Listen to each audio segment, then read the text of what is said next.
ओम सम शनिश्चराय नमः। ओम नमः शिवाय। प्रेम से बोलिए शनिदेव महाराज की जय। हे प्रिय भक्तजनों, आज सभी सुनेंगे न्याय के देवता शनिदेव महाराज की बहुत ही दुर्लभ एवं पावन व्रत कथा। तो आप सभी से अनुरोध है कि कथा को भक्ति भाव से और प्रसन्न मनचित से पूरा अवश्य सुने और कमेंट बॉक्स में शनिदेव जी की जय लिखना बिल्कुल भी मत भूलिएगा। आइए प्रेम भक्ति भाव से रसपान करते हैं आज की कथा का। तो एक बार प्रेम से बोलिए शनिदेव महाराज की जय। एक समय स्वर्ग लोक में सबसे बड़ा कौन है, ये प्रश्न पर 9 ग्रहों के बाद विवाद हो गए। विवाद इतना बढ़ गया कि परस्पर भयंकर युद्ध की स्थिति बन गई। निर्णय के लिए सभी देवता देवराज इंद्र के पास पहुंच गए और बोले कि हे देवराज, आपको निर्णय करना होगा कि हम में से सबसे बड़ा कौन है। देवताओं का प्रश्न सुनकर देवराज इंद्र उलझन में पड़ गए। इंद्र बोले कि मैं इस प्रश्न का उत्तर देने में असमर्थ हूँ। हम सभी पृथ्वी लोक में उज्जैनी नगरी में राजा विक्रमादित्य के पास चलते हैं। देवराज इंद्र सहित सभी ग्रह देवता उज्जैनी नगरी पहुंचे। महल में पहुंचकर जब देवताओं ने उनसे अपना प्रश्न पूछा तो राजा विक्रमादित्य भी कुछ देर के लिए परेशान हो उठे, क्योंकि सभी देवता अपनी अपनी शक्तियों के कारण महान थे। किसी को भी छोटा या बड़ा कह देने से उनके क्रोध का प्रकोप भयंकर हानि पहुंचा सकता था। अचानक राजा विक्रमादित्य को एक उपाय सूझा और उन्होंने विभिन्न धातुओं स्वर्ण, रजत, कांसा, ताम्र, सीसा, रांगा, जस्ता, अभ्रक, लोहे के 9 आसन बनवाए। धातुओं के गुणों के अनुसार सभी आसनों को एक दूसरे के पीछे रखवाकर उन्होंने देवताओं को अपने अपने सिंहासन पर बैठने को कहा। देवताओं के बैठने के बाद राजा विक्रमादित्य ने कहा, आपका निर्णय तो स्वयं हो गया है। जो सबसे पहले सिंहासन पर विराजमान है वही सबसे बड़ा है। राजा विक्रमादित्य के निर्णय को सुनकर शनिदेव ने सबसे पीछे आसन पर बैठने के कारण अपने को छोटा जानकर क्रोधित होकर, राजा विक्रमादित्य, तुमने मुझे सबसे पीछे बैठाकर मेरा अपमान किया है। तुम मेरी शक्तियों से परिचित नहीं हो। मैं तुम्हारा सर्वनाश कर दूंगा। शनिदेव ने कहा कि सूर्य एक राशि पर 1 महीने, चंद्रमा 2.25 दिन, मंगल 1.5 महीने, बुध और शुक्र 1 महीने, बृहस्पति 13 महीने रहते हैं, लेकिन मैं किसी राशि पर 7.5 वर्ष तक रहता हूँ। बड़े बड़े देवताओं को मैंने अपने प्रकोप से पीड़ित किया है। राम को 7.5 के कारण ही वन में जाकर रहना पड़ा और रावण को 7.5 के कारण ही युद्ध में मृत्यु का शिकार बनना पड़ा। हे राजा, अब तू भी मेरे प्रकोप से नहीं बच पाएगा। हे प्रिय भक्तों, इसके बाद अन्य ग्रहों के देवता तो प्रसन्नता के साथ चले गए, परंतु शनिदेव बड़े क्रोध के साथ वहां से विदा हुए। राजा विक्रमादित्य पहले की तरह ही न्याय करते रहे। उन्होंने राज्य में सभी स्त्री पुरुष बहुत आनंद में जीवन यापन कर रहे थे। कुछ दिन ऐसे ही बीत गए। उधर शनि देवता अपने अपमान को भूले नहीं थे। विक्रमादित्य से बदला लेने के लिए एक दिन शनिदेव ने घोड़े के व्यापारी का रूप धारण किया और बहुत से घोड़े के साथ उज्जैनी नगरी पहुंचे।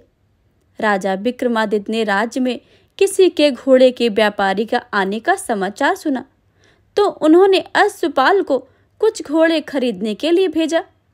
घोड़े बहुत कीमती थे। अश्वपाल ने जब वापस लौटकर इस संबंध में बताया तो राजा विक्रमादित्य ने स्वयं जाकर एक सुंदर व शक्तिशाली घोड़े को पसंद किया।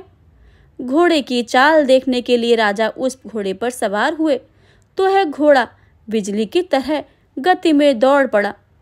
तेजी से दौड़ता घोड़ा राजा को दूर एक जंगल में ले गया और फिर राजा को वहां गिराकर जंगल में कहीं गायब हो गया।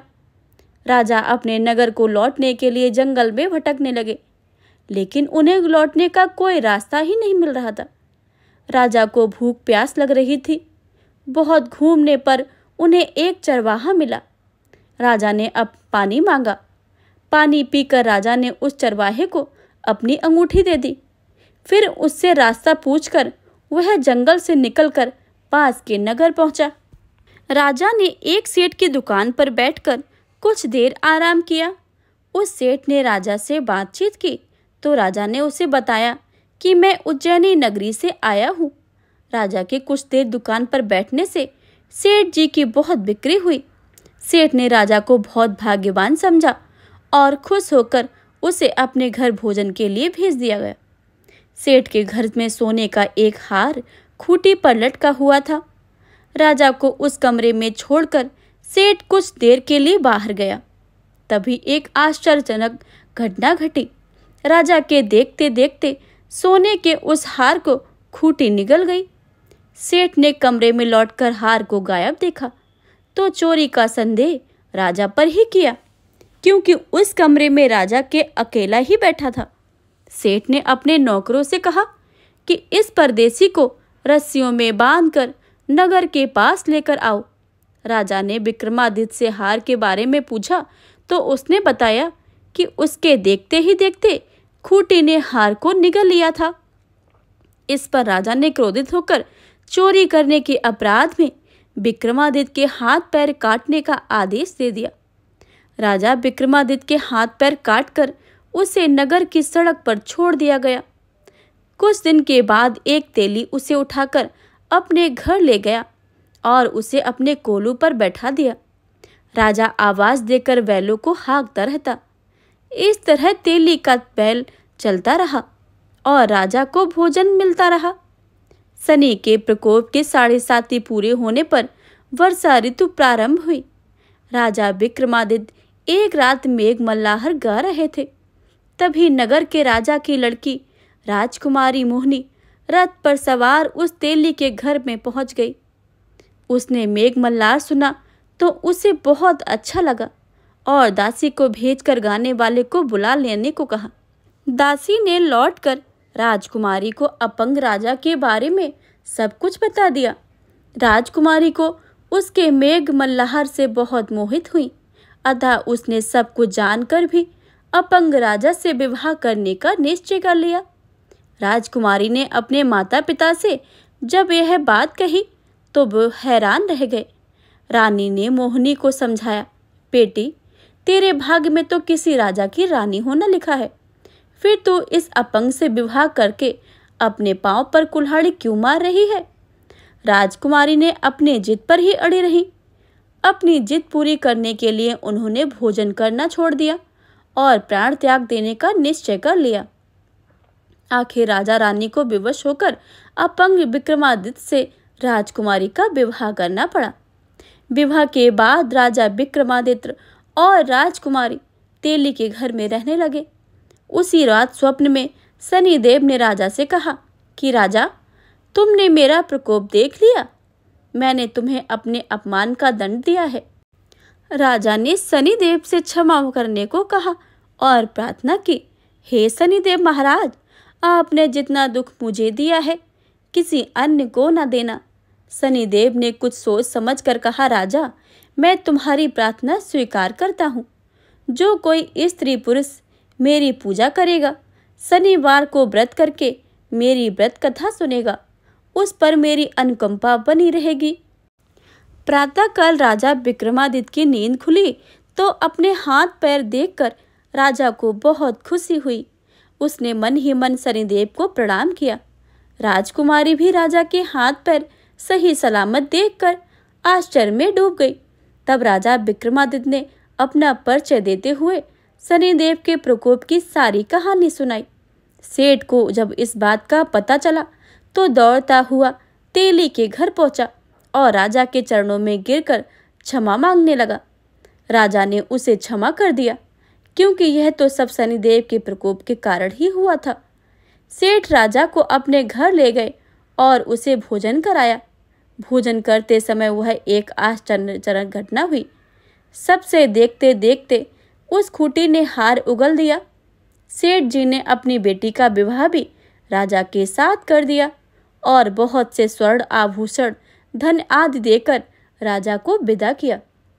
राजा विक्रमादित्य राजकुमारी मोहिनी और सेठ की बेटी के साथ उज्जैनी पहुंचे। तो नगरवासियों ने हर्ष से उनका स्वागत किया।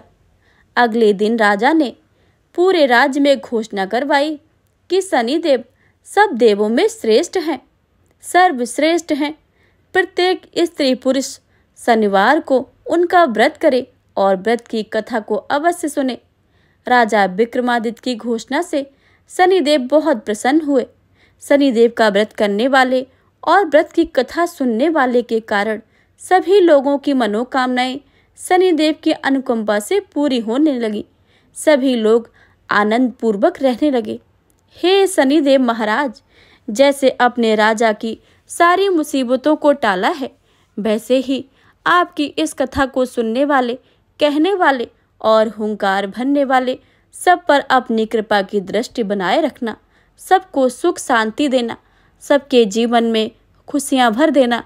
तो प्रेम से बोलिए शनिदेव महाराज की जय।